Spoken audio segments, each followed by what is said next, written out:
Hi guys, Neebs here, and today we're going straight into some major business. Now, this week we saw an increasingly volatile environment when it came to the Apex scene in regards to the Save Apex Ranked hashtag on Twitter.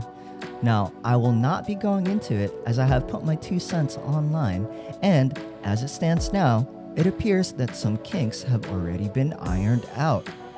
Frankly, I've seen enough ill will and negativity in the community timeline, so today, I'm here to put faith back into our devs and try and assure the homies that these developers are doing what they can and do in fact know what they're talking about. Now mind you, these clips I'm about to show you were made out of desperation, completely rushed, unprofessional, and were discovered through the recent Outlash of the Week. Everything you're about to see, minus our previously promised animation canceling guide, was discovered the same day of making and editing the video. I spent a good amount of time hanging out with the homies, from the start of stream to the end of stream. I literally watched so many people, follow them on Twitter, and engage with the community player base so much. So, I know how this one feels.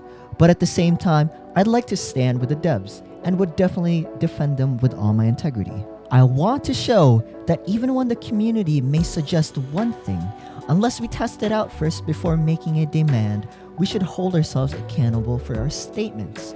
We should not have lashed the way we did, and I'm hoping this one can appease both parties. We all love Apex, and we all want what's best for it. So please reserve any malintent or unproductive criticism towards any parties, community members, devs, or content creators alike. Head of Respawn, Vince Sampella, and game director Chad Greiner are slated to make an announcement on the future of Apex later next week, both who, by the way, designed and were major contributors to the highly acclaimed and successful game of Activision or Infinity Ward's Call of Duty Modern Warfare 2 and the Titanfall series. So in a desperate attempt to preserve my Apex home, here's my video on optimizing your game playing as our beloved Natalie Wattson Paquette. Let's save time since these videos always end up on the longer side. Let me get into the whole preconceived notion that Wattson is underpowered. The argument can be noted that her kit feels bad paired with the majority of the community arguing that numbers based on win rate does not reflect how good, or rather, how bad of a character Wattson really is. Well, I'm here to tell you, she's not underpowered. She's just underutilized. Take a look at this clip and tell me this is not broken. Wattson can effectively and almost immediately set up an encampment and fully lock down and deny easy access to a good segment of the map in a matter of seconds, with the help of ultimate accelerants. This means, as your team rotates, the most effective use of Wattson is to set up encampments along the way to your destination, using previous encroachments as fallback if your team ever encounters an unfavorable rotation or battle. You can have multiple safe houses for the entire duration of your match. Think about it and ponder. Paquette can effectively have 12 fence nodes at any given time, a passive that lets her immediately replenish her ult, which with an additional passive that lets her reduce the cooldown of her fences significantly. To top it off, she can pick up fences and add an additional stack and place or connect it elsewhere. And guess what? If saying this is stupid because it gives your position away, then let me tell you otherwise.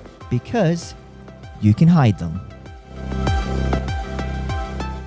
You can choose to place the nodes in a retracted state. Place the fences to your choosing and leave them be until necessary. Do this by placing the ability, then immediately holstering upon placement. To activate these ghost nodes, simply look in the direction of the node and connect them as you would normally when adding an additional pair to your fences. And there, it's hidden in multiple places across the map. Additionally, you can pick up a fence. You don't have to manually hover over one and press your interact key. You can right click on your mouse and you don't have to be directly near it to regain the stack back. And if you return to a previous safe house and you don't have any stacks of nodes to your liking, you can regain the stacks by connecting one fence to the bunch, then proceeding to spam a right click to restock your ability to the cap of 4 and repurpose them elsewhere to your nested loving heart's content. I am then further supplementing this argument by adding the primary benefiting mechanic that no one is using at all in the game's current state. That is animation canceling. Natalie is most definitely the queen of area denial, and I'm going to prove why. When you are being pushed or running away from a skirmish with no shields, this makes Wattson even stronger and deadlier. Why? Because you can cancel the animation of her placing a fence by batting or healing. So, once you've set your fence, immediately heal and you have one of two choices. Cancel the heal, turn and fight, or finish your heal. Just another note that the community is not aware of. Canceling heals directly into a weapon is faster than letting the animation of any skill finish. To top that off, if your shields are full, you can cancel the animation of any skill by, guess what? Wall tapping, which then immediately equips your gun with no downtime from when you casted the ability. All these combined lessens the downtime of you and your team recuperating from a fight and devote that time into fighting back or regrouping or setting up for the next fight. Also take note that when you have your Q out, Natalie is still able to sprint at a normal speed, so remember to press your sprint button after activating your tack ability.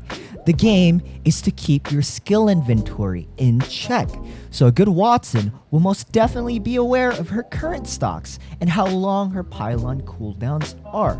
My advice in terms of loadouts is to equip our beautiful Mademoiselle with gold armament, armor, helmet, knockdown shields to fully optimize her already well-rounded kit. Might I remind you also that magazine count discipline and reload animation canceling is also a thing I had mentioned previously.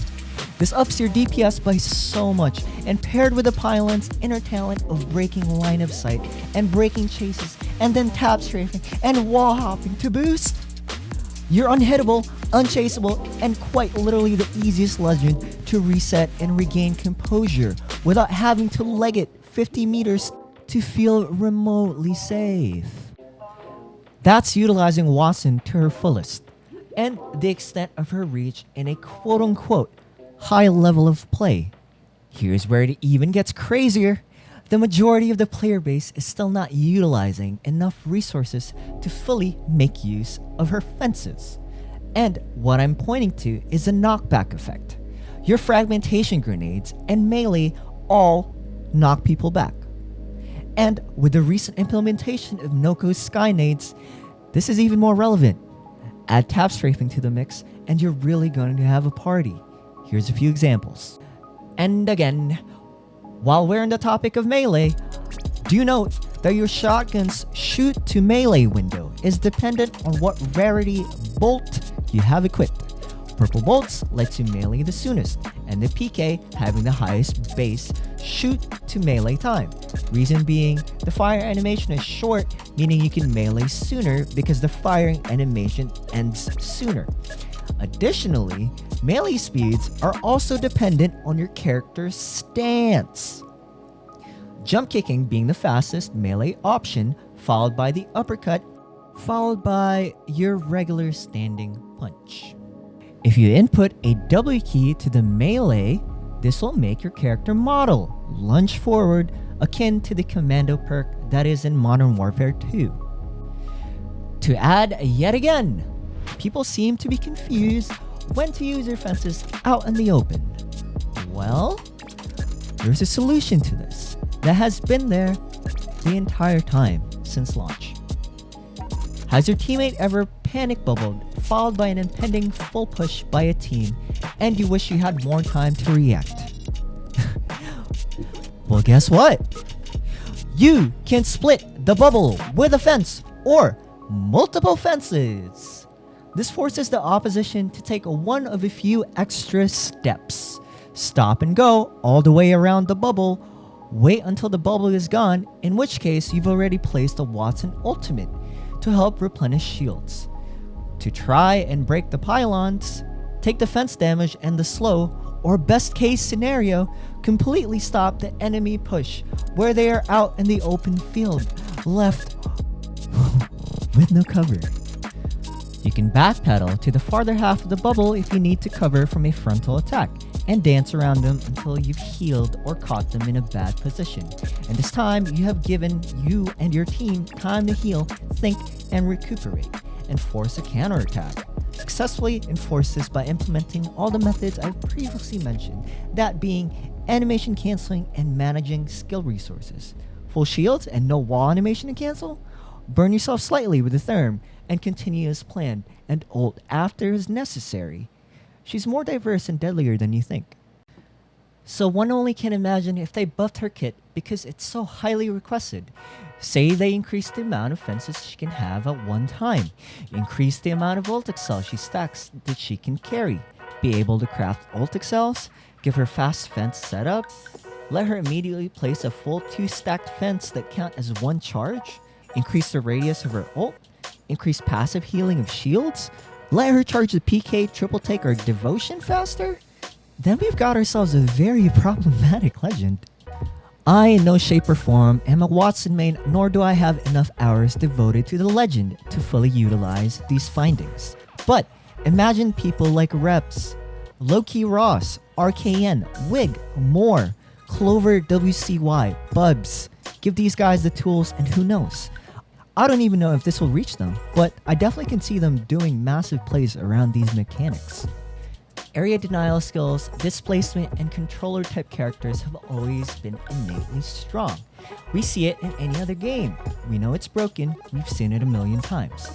The likes of characters such as Viper in Valorant, Mei in Overwatch, Veigar, Cassiopeia, Singed, Anivia in League of Legends, and many more, were all characters that didn't seem OP at first, and now are mainstays in esports competitive metas.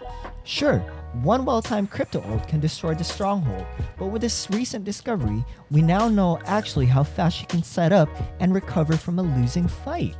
Her kit is about skill management and efficient placements, and most definitely zoning. This was her lore. This was how she was designed to be played. This was the fantasy of a calculated and underrated legend turned into reality. She's actually strong, guys. Let's trust the devs more. I, in no shape or form, have any affiliation with Respawn, nor have I playtested or spoken to any devs about these discoveries. This is just simply an attempt to convince the community to regain trust in our game developers and designers, and in a desperate play, happened on this. Let's be better. Learn, teach, repeat. Neebs out.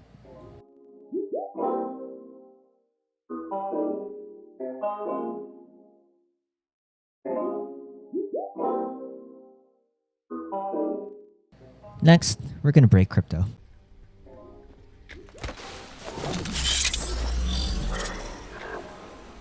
Activating EMP.